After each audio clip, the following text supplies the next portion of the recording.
माता की, भारत माता की। मुझे क्षमा करना, मुझे आज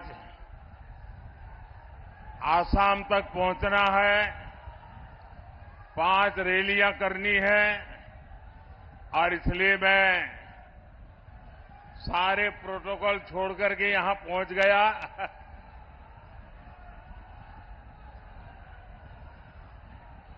विश्वविख्यात ज्ञान और मोक्ष के पवित्र नगरी गया जी के हम प्रणाम कर ही भगवान विष्णु, भगवान बुद्ध के इस तपस्थली के हम नमन करिए। ये वो धरती है जिसने मगध का ऐश्वर्य देखा है, जिसने बिहार का वैभव देखा है। संयोग से आज जब मैं गया जी आया हूं तो नवरात्रि भी है और आज ही सम्राट अशोक की जयंती भी है।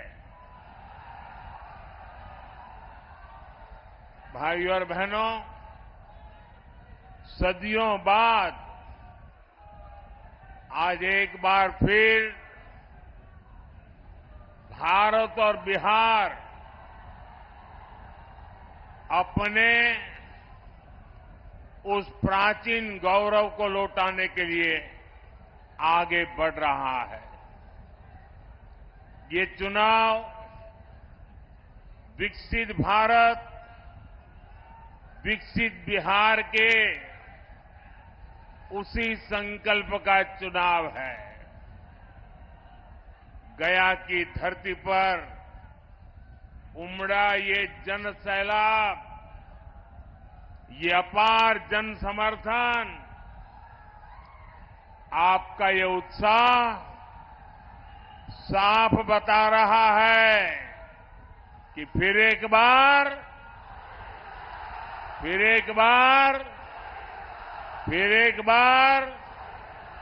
4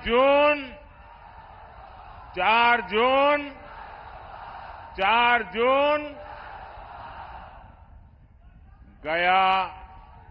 और मैं अभी यहां जब आ रहा था एयरपोर्ट से, लोग पैदल यहां तक पहुंचने के लिए चल रहे हैं। हो सकता है मेरा भाषण पूरा होने तक वो पहुंच पाएंगे कि नहीं। बहुत बड़ी मात्रा में लोग हाथ में झंडे लेकर के चल रहे हैं। ये प्यार, ये आशीर्वाद मैं कभी भी भूल नहीं सकता हूं जी।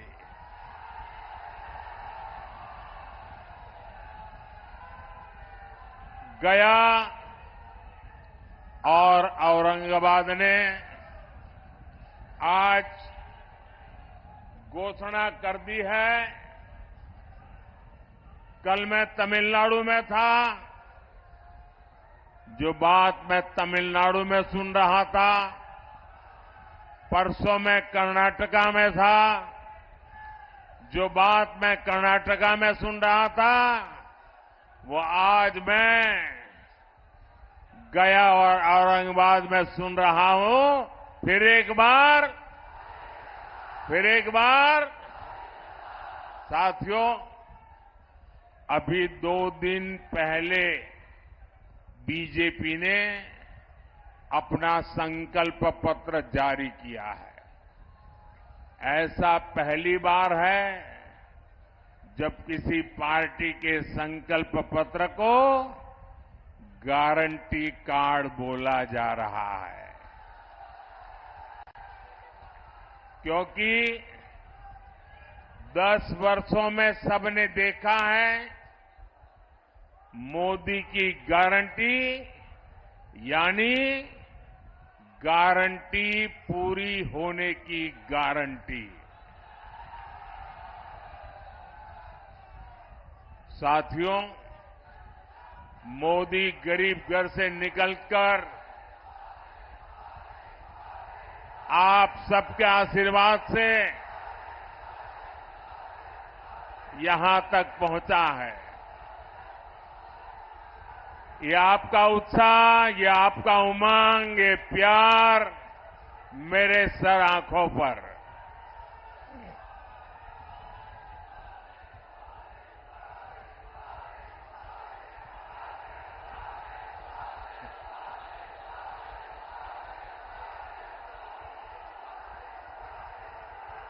मैं आपका ये प्यार जीवन भर मेरे कानों में गूंजता रहेगा।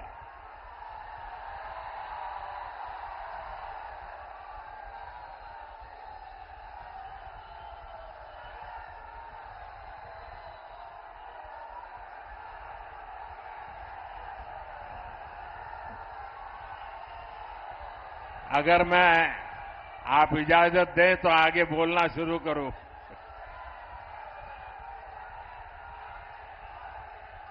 ये ऊर्जा बचाए रखिए, 4 जून को भी जरूरत पड़ेगी।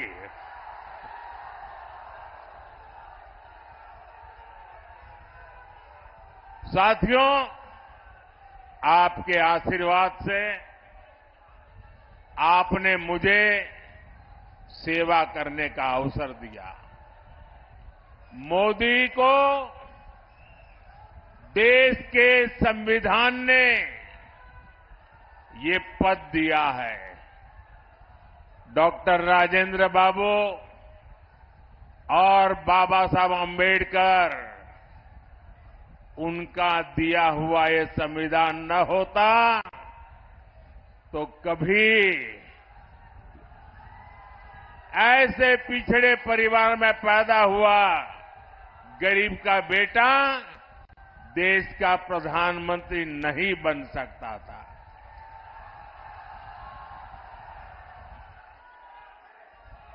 भाइयों बहनों,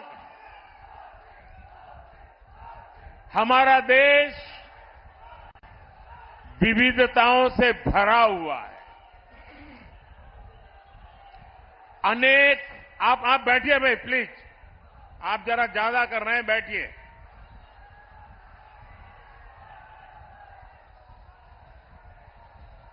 हमारा देश विविधताओं से भरा हुआ देश है। अनेक भाषाएं, अनेक बोलियां, अनेक रीति रिवाज, अनेक परंपराएं, अनेक प्रकार के पहनाव, अनेक प्रकार की जीवन शैलियां, अनेक प्रकार के खान पान, एक प्रकार से हमारा देश विविधताओं से भरा हुआ देश है, वैविध्य से भरा हुआ देश है और हर प्रकार की मत मान्यता वाला देश है, हर प्रकार के पथ संप्रदाय वाला देश है। ऐसे में देश के उज्जवल भविष्य को चलाने के लिए नियमों के अंतर्गत आगे बढ़ाने के लिए हमारे पास एक ही पवित्र व्यवस्था, हमारा संविधान है। हमारा संविधान हम सबके लिए एक पवित्र है। संविधान निर्माताओं का सपना था कि भारत समृद्ध बने, लेकिन दशकों तक देश पर राज करने वाली कांग्रेस ने मौका गंवा दिया, देश का समय गंवा दिया। 25 करोड़ देशवासियों को गरीबी से बाहर निकाला है आपके सेवक ने, मोदी ने। दशकों तक गरीबों को रोटी, मकान के सपने दिखाए कांग्रेस और उसके साथियों ने 4 करोड़ गरीबों को पक्के मकान दिए एनडीए सरकार ने। हमारे साथी जीतन राम मांझी जी भी यहां बैठे हैं। वो साक्षी हैं कि कैसे दलित, वंचित, पिछड़ा के नाम पर कांग्रेस और आरजेडी ने सिर्फ अपना राजनीतिक स्वार्थ साधा। दलितों, वंचितों, पिछड़ों को अधिकार और सम्मानपूर्ण जीवन एनडीए ने दिया है। साथियों, अब अगले 5 वर्षों के लिए मोदी का गारंटी कार्ड अपडेट हो गया है। गरीबों के लिए 3 करोड़ पक्के घर बनाए जाएंगे। ये मोदी की गारंटी है। गरीबों को अगले 5 साल तक मुफ्त राशन मिलेगा। ये मोदी की गारंटी है। 70 वर्ष की आयु से ऊपर के हर बुजुर्ग को 5 लाख रुपए तक का मुफ्त इलाज मिलेगा। ये मोदी की गारंटी है। किसान सम्मान निधि आगे भी जारी रहेगी। ये मोदी की गारंटी है। बीजेपी के संकल्प पत्र में समाज के हर वर्ग, हर क्षेत्र के लिए विकास का ठोस रोड मैप बनाया गया है। यहां डोभी क्षेत्र की तस्वीर भी औद्योगिक कॉरिडोर से बदलने वाली है। इससे यहां के युवाओं को रोजगार के लिए बाहर नहीं जाना पड़ेगा। साथियों, बीते 10 साल में देश में एक ऐसी क्रांति आई है जिसकी उतनी चर्चा नहीं होती। ये क्रांति देश के महिला स्वयं सहायता समूह द्वारा की गई है। पिछले 10 साल में 10 करोड़ महिलाएं सेल्फ हेल्प ग्रुप से जुड़ी है। बिहार में भी 1.25 करोड़ बहनें इस मुहिम से जुड़ी है। अरे हमारे गया जी में भी 5.25 लाख बहनें इन समूहों से जुड़ी है।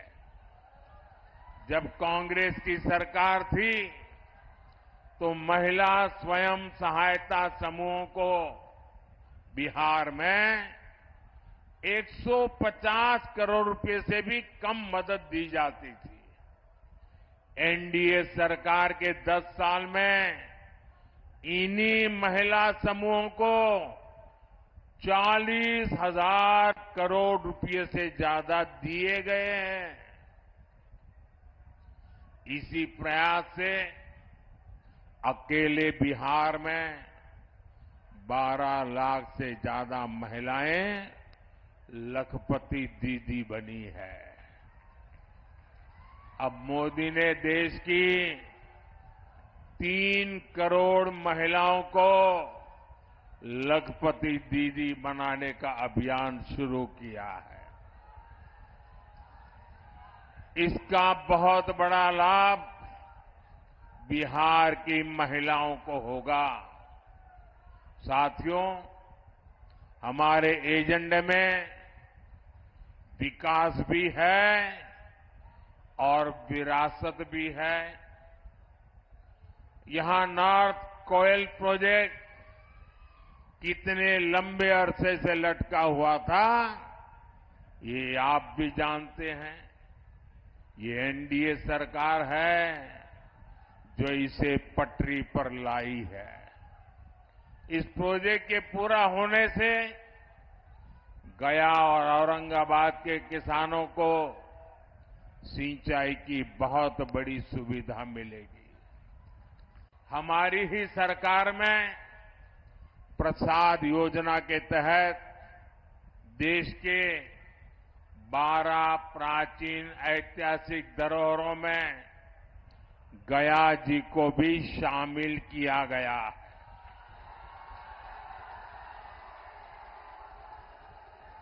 गया पितृ श्राद्ध स्थल है। यहां भगवान बुद्ध को बुद्धत्व की प्राप्ति हुई थी। वैसे कम लोगों को पता है कि गुजरात में भी पाटन जिले में सिद्धपुर को मातृ श्राद्ध स्थल माना जाता है। इसे मातृ गया भी कहते हैं। जैसे यहां पितृ गया है, गुजरात के सिद्धपुर में मातृ गया है। हमारी सरकार इन सभी स्थलों के विकास के लिए प्रतिबद्ध है। अभी बीजेपी ने अपने संकल्प पत्र में भी कहा है कि वो भारत की विरासत को वर्ल्ड हेरिटेज मैप पर लेकर जाएगी। हमारे गया जी को भी हम उस ऊंचाई पर ले जाना चाहते हैं और इससे बड़ी संख्या में ग्लोबल टूरिस्ट भारत आएंगे और इसका लाभ इन सभी क्षेत्रों को होगा। साथियों, आकांक्षी जिला कार्यक्रम के तहत गया का तेजी से विकास सुनिश्चित किया गया है। अमृत स्टेशन योजना के तहत गया स्टेशन का कायाकल्प किया जा रहा है। विकास का ये स्केल, विकास की ये रफ्तार, इतने सारे काम हुए, आपके उत्साह में भी नजर आ रहा है कि मोदी सरकार ने कितने काम किए हैं। लेकिन साथियों, मैं जो संकल्प लेकर के चला हूं, मैं जो सपने देखता हूं और दुनिया में भारत का जो स्थान मेरे मन में है, उस हिसाब से तो इतना सारा करने के बाद भी मैं तो यही कहता हूं, ये तो ट्रेलर है, ट्रेलर।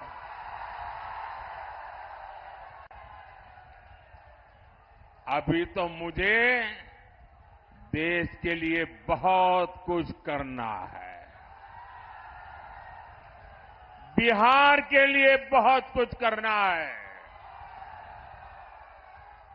साथियों, बिहार के लोग जानते हैं, ये चुनाव दल का नहीं, देश का चुनाव है।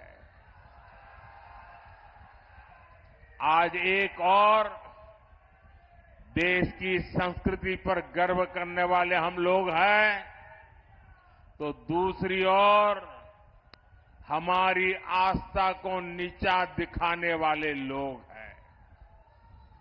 कल रामनवमी का पावन पर्व है।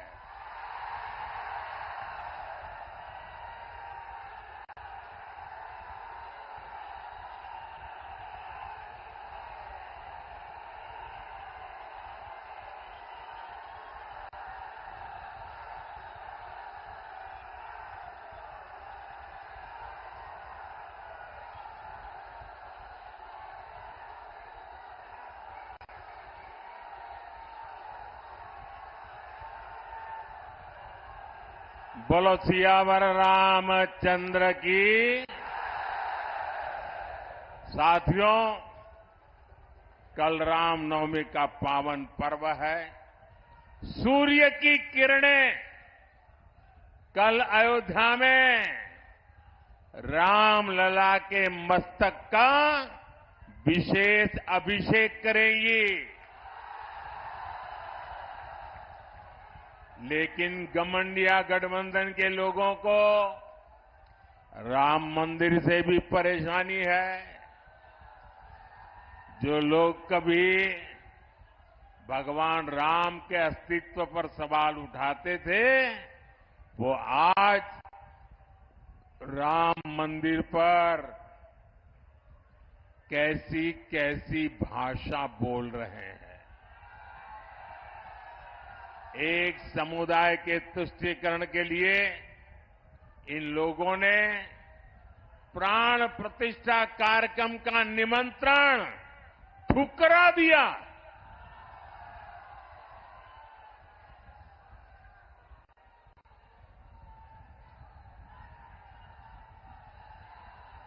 ये हमारे देश का संस्कार नहीं है। ये हमारे देश की परंपरा नहीं है।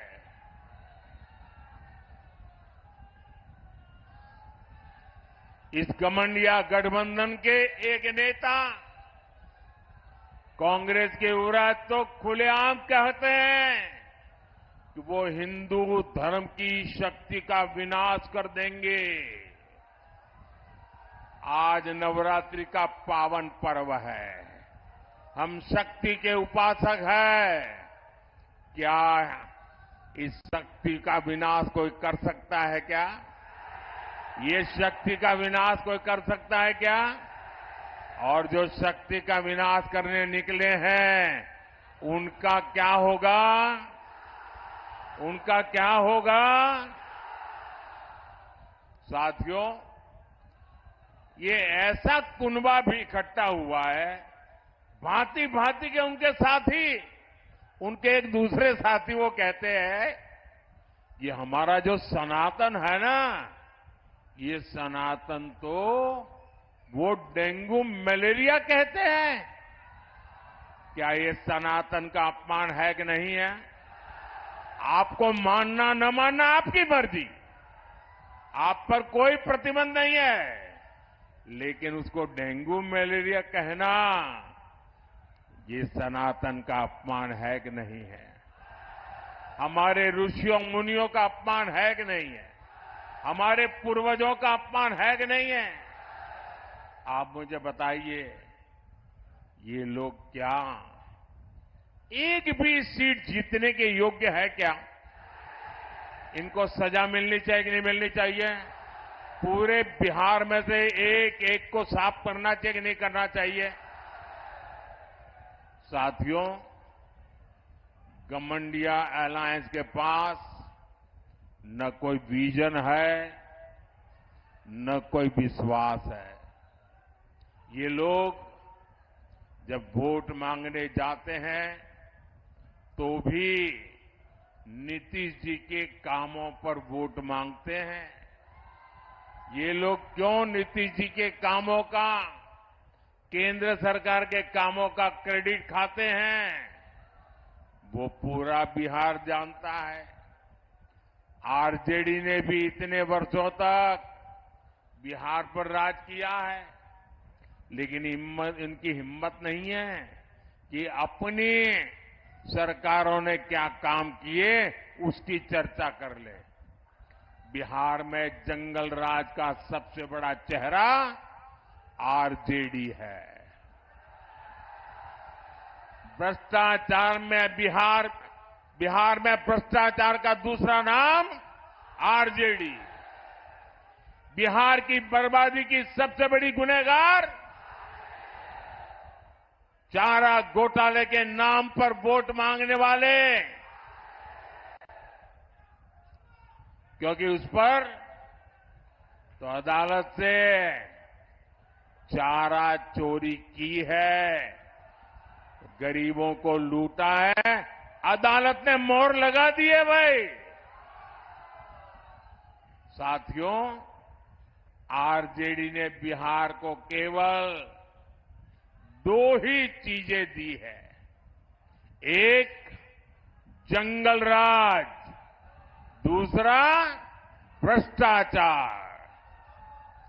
इन्हीं का दौर था जब बिहार में अपहरण और फिरौती एक उद्योग बन गया था। हमारी बहन बेटियां घर से बाहर नहीं निकल पाती थी। हमारे गया जैसे इलाके नक्सली हिंसा की आग में जलते रहते थे। जो जगह भगवान बुद्ध के नाम से जुड़ी हो, वहां नक्सली गोलियां चलती हो, ये हालत करके छोड़ दिया था। आरजेडी ने बिहार के कितने ही परिवारों को बिहार छोड़कर जाने पर मजबूर कर दिया था। साथियों, आज लूट का वही खेल ये लोग देश के साथ खेलना चाहते हैं। ये भ्रष्टाचार पर कार्रवाई करता हूं तो ये लोग मोदी के खिलाफ लामबंदी करते हैं। मैं कहता हूं भ्रष्टाचार हटाओ तो ये कहते हैं भ्रष्टाचारी बचाओ। इन्हें लगता है कि बिहार के लोग, बिहार के युवा इनकी बातों में आ जाएंगे। स्मार्टफोन के जमाने में बिहार के युवा, हमारे स्मार्ट युवा कभी जंगल राज वालों के साथ नहीं जाएंगे। आप मुझे बताइए, आप सब मोबाइल रखते हैं कि नहीं रखते हैं? रखते हैं कि नहीं रखते हैं? क्या लालटेन से मोबाइल चार्ज होगा क्या? ना लालटेन से मोबाइल भी चार्ज हो सकता है क्या? ये लालटेन के जमाने वाले लोग आपको आधुनिक युग में नहीं जाने देंगे दोस्तों। ये आरजेडी का राज होता तो आपके मोबाइल की बैटरी भी चार्ज नहीं हो पाती। साथियों, पूरी दुनिया में इस समय अस्थिरता है। देश को आज एक मजबूत और बड़े फैसले लेने वाली सरकार की जरूरत है और इसके लिए एनडीए की गया लोकसभा सीट से हमारे वरिष्ठ नेता जीतन राम मांझी जी और औरंगाबाद से मेरे साथी सुशील कुमार सिंह जी को विजयी जरूर कर बनाएंगे। जीतन राम मांझी जी बिहार में दलित समाज का चेहरा है। सुशील जी बीजेपी के मेरे वरिष्ठ साथी हैं, संसद में मेरे वरिष्ठ साथी हैं। साथियों, जो उत्साह आज मैं यहां देख रहा हूं, आपको 19 अप्रैल को इतने ही प्रचंड उत्साह से मतदान करना है और बहुमत से इनको विजयी बनाना है। भाइयों बहनों, मेरे भाषण की शुरुआत में मैंने संविधान का जिक्र किया था। जो लोग संविधान को राजनीतिक हथियार के नाते उपयोग करना चाहते हैं, वे जरा कान खोल करके सुन लें। पिछले 3 दशक से आपने लोगों को डराए रखने के लिए, लोगों को भयभीत रखने के लिए भांति भांति की विकृत नैरेटिव्स, विकृत कथाएं प्रचलित की है। कभी आप कहते थे कि आरएसएस बीजेपी आएगी तो देश जल जाएगा, बच नहीं पाएगा। पिछले 30 साल से हम अनेक राज्यों में सरकार चला रहे हैं। अटल जी के समय से हम देश की सत्ता से साथ आते जाते रहे हैं, लेकिन इस देश को सबसे ज्यादा शांति का समय हमारे कालखंड में मिला है। ये लोग कभी कहा करते हैं, अगर आरएसएस बीजेपी वाला आए तो लघुमतियों को देश छोड़ करके भागना पड़ेगा। आज भी वो आन बान शान के साथ सरकार की सभी योजनाओं का लाभ लेकर के गुजारा कर रहे हैं, प्रगति कर रहे हैं। पहले कहते रहते थे कि लोग पुराणपंथी है, ये प्रगतिशील लोग नहीं है। हमने दिखा दिया चंद्रयान पर जाने की ताकत किसमें है। वैसे ही अब वो पिछले 25-30 साल से एक पुरानी रिकॉर्ड घुमा रहे हैं। जब भी बीजेपी आगे बढ़ती है तो संविधान का राजनीतिक शस्त्र के लिए उपयोग करते हैं और झूठ फैलाते हैं, संविधान बदल देंगे, संविधान बदल देंगे। भाइयों बहनों, लिख के रखिए, मोदी तो क्या, बीजेपी तो क्या, स्वयं बाबा साहब आंबेडकर भी इस संविधान को नहीं बदल सकते हैं। और इसलिए झूठ फैलाना बंद करो। और भाइयों बहनों, इनको पता होना चाहिए, ये जो संविधान सभा थी, डॉक्टर राजेंद्र बाबू नेतृत्व करते थे। बाबा साहब आंबेडकर का दिल, दिमाग और कलम उसको शब्दों में डाल रहा था और देश के गणमान्य लोग अनेक महीनों तक बैठ करके विचार विमर्श करके देश की भावनाओं को समझ करके, देश की सामाजिक परिस्थितियों को समझ करके हमारे संविधान का निर्माण किया है। और जो लोग सनातन को गाली देते हैं ना, वो भी कान खोल करके सुन लो। ये जो संविधान इतना महान बना है, ये जो संविधान हमें देश को आगे ले जाने की ताकत देता है, इस संविधान को बनाने के लिए जो संविधान सभा थी, उसमें 80-90% से भी ज्यादा, 80-90% से भी ज्यादा सबके सब सनातनी थे। और उन सनातनियों ने इतना उत्तम संविधान बनाने में बाबा साहब आंबेडकर का साथ दिया है। और इसलिए हकीकत तो यह है कि देश की आजादी के बाद संविधान को राजनीति का हथियार नहीं, संविधान को श्रद्धा के रूप में जन मन में प्रस्थापित करना चाहिए था। और हमारा देश ऐसा है जो रामायण में आस्था रखता है, महाभारत में आस्था रखता है, गीता में आस्था रखता है, वो आज के युग में संविधान के प्रति भी उतनी ही आस्था रखता।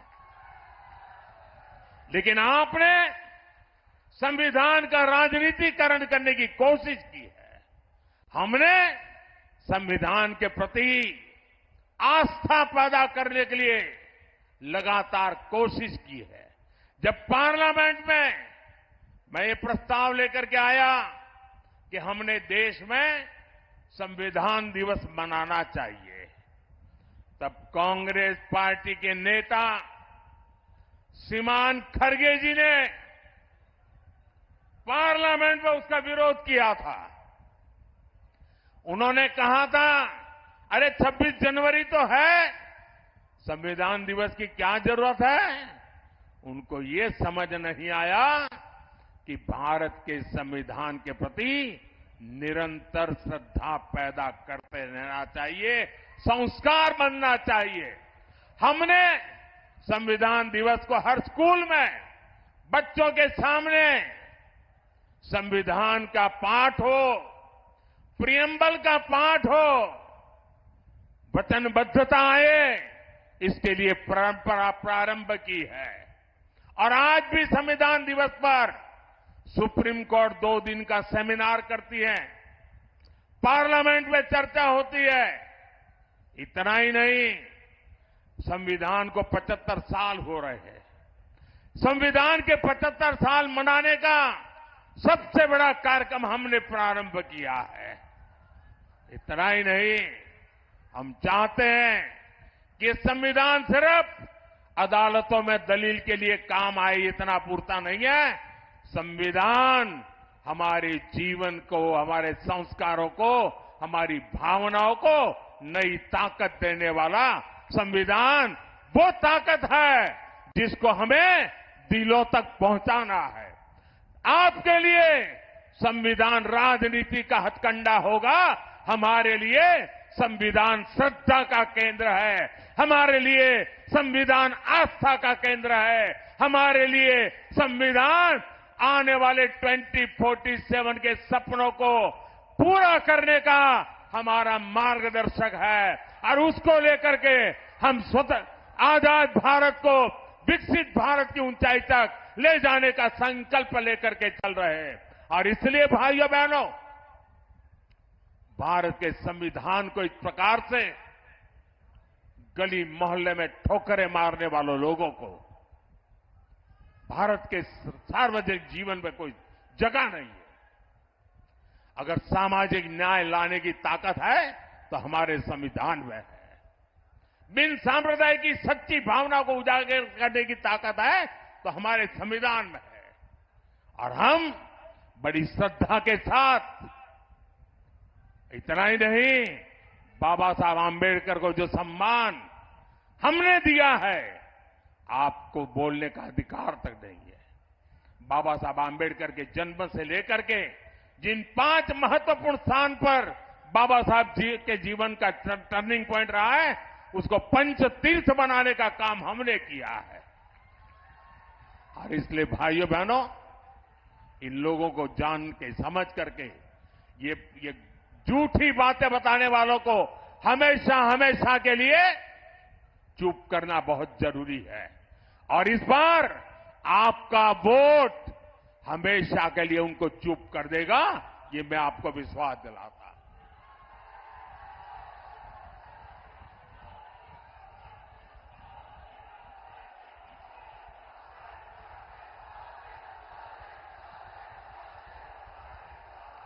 भाइयों बहनों, ये लोग कहते हैं 400 पार क्यों?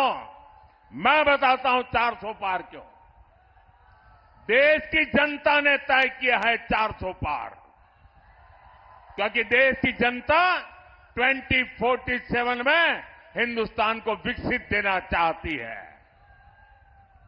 लेकिन साथ साथ एनडीए को 400 पार दे करके देश को लूटने वालों को, भ्रष्टाचारियों को, संविधान के साथ खिलवाड़ करने वालों को सजा देने के लिए भी वो हमें 400 पार देना चाहते हैं। ये चुनाव एनडीए को जिताने का भी है। ये चुनाव देश में तबाही करने की आदत रखने वालों को सजा देने का है। और इसलिए हिसाब 400 के पार जाने वाला है। भाइयों बहनों, 19 अप्रैल को गर्मी कितनी क्यों न हो, हमें सुबह सुबह मतदान करना है, ज्यादा से ज्यादा मतदान करना है। करोगे? हमें हर मतदाता को मिलना है, मिलोगे? हमें हर पोलिंग बूथ जीतना है, जीतोगे? मेरा एक काम करोगे? ये जीतन राम मांझी का काम नहीं है, मेरा है, करोगे? घर घर जाना और लोगों को कहना कि मोदी जी आए थे और मोदी जी ने अपना प्रणाम भेजा है। मेरा प्रणाम पहुंचा दोगे? मेरा प्रणाम पहुंचा दोगे? बहुत बहुत धन्यवाद।